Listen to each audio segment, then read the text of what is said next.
Good morning. ప్రభు అయిన యేసుక్రీస్తు వారి పరిశుద్ధ నామములో అందరికీ శుభాలు. ఈరోజు మన అనుదిన ఆత్మీయ ఆహారంగా మొదటి సమూయేలు 24వ అధ్యాయము 9వ వచనం. సమూయేలు మొదటి గ్రంథం నుంచి 24వ అధ్యాయము 9వ వచనాన్ని మనం ధ్యానించుకుందాం.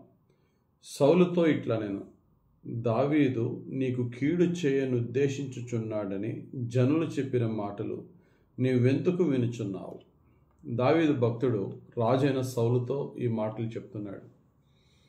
ఈ సందర్భం ఏంటంటే, దావీదును చంపడానికి సౌలు చూస్తూ ఉంటే, ఆ రాజైన సౌలే దావీదుకి గుహలో దొరికినప్పుడు దావీదు యొక్క పనివారు, దావీదుతో పాటు ఉన్నవారు అంటారు, సౌలు రాజు నిన్ను చంపడానికి చూస్తున్నాడు, అతడు పడుకుని ఉన్నాడు, నీకు ఈ గుహలో దొరికాడు, నువ్వు ఒక్క మాట సెలవి అతన్ని మేము చంపుతాం, నువ్వే రాజు అవుది కానీ ఇక గొడవలే పోతాయంటే వారిని గద్దిస్తాడు దావీదు.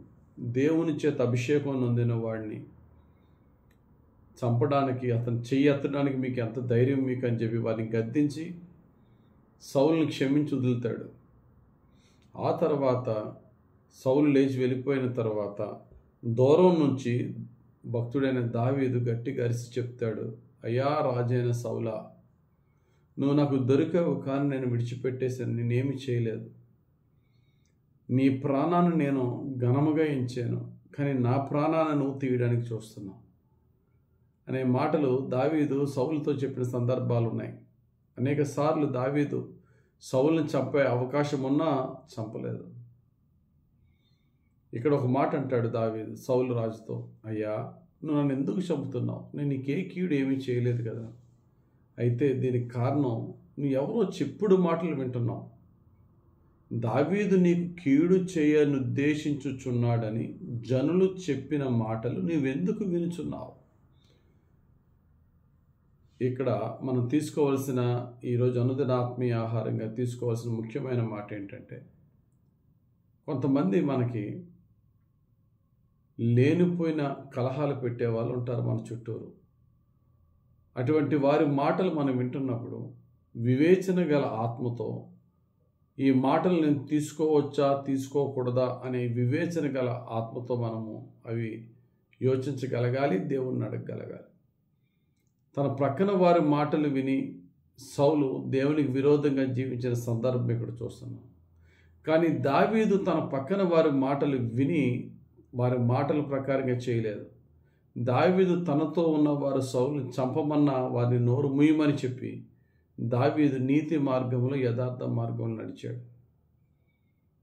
గమనించండి, రాజైన సొలొమోను తన భార్యల మాటలు విని దేవునికి దూరం అయిపోయాడు. సొలొమోను కుమారుడైన రెహబాము తన యొక్క స్నేహితుల మాటలు విని రాజ్యాన్ని ముక్కలైపోవడానికి కారకుడయ్యాడు. కానీ దావీదు తనతో ఉన్న వారి మాట వినలేదు, దేవుని చిత్తానికి లోబడ్డాడు. నీ జీవితంలో, నా జీవితంలో మన చుట్టూరు ఫ్రెండ్స్ ఉంటారు.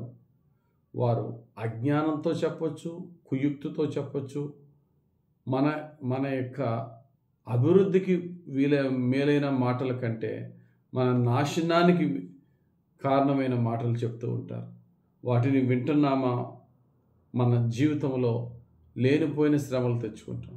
బైబిల్ ఏం చెప్తుంది అంటే, సామెతల గ్రంథం 16వ అధ్యాయం 28వ వచనంలో, మూర్ఖుడు కలహము పుట్టించును, కొండెగాడు మిత్రభేదము చేయను. మిత్రభేదాలు కలిగి చేసేవాడు, కలహాలు పుట్టించేవారు మన చుట్టూలోనే ఉంటారు, మనకు తెలియదు. చాలా మంచిగా మాట్లాడతారు, చాలా సాఫ్ట్గా మాట్లాడతారు. అటువంటి వారి మాటలు ఎవరు వింటారట?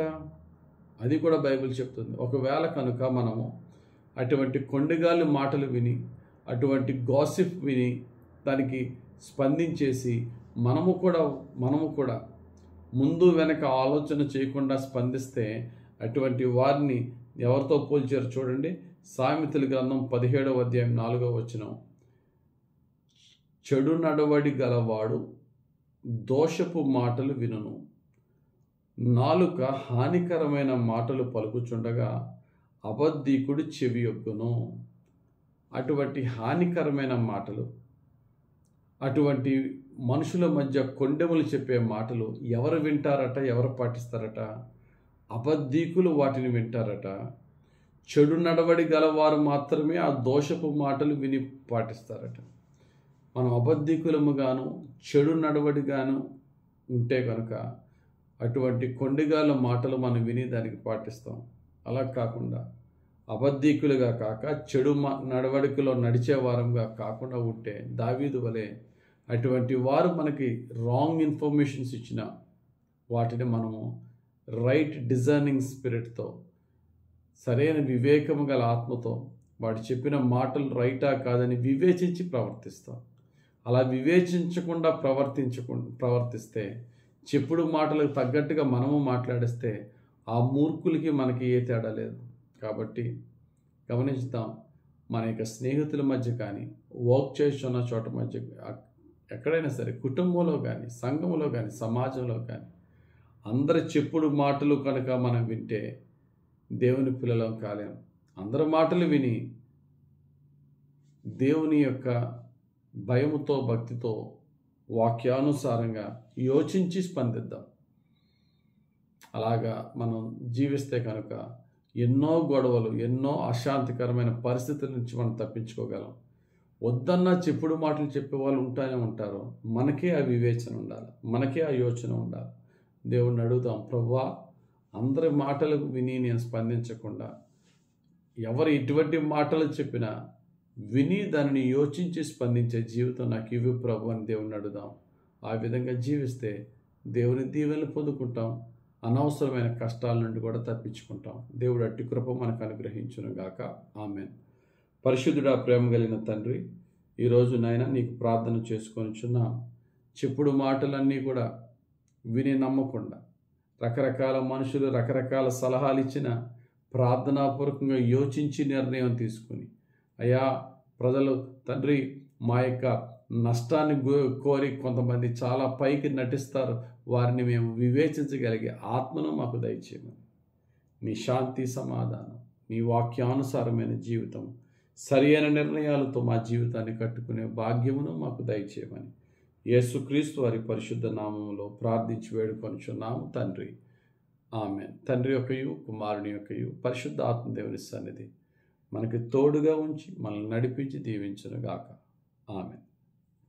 God bless you. Have a very blessed day.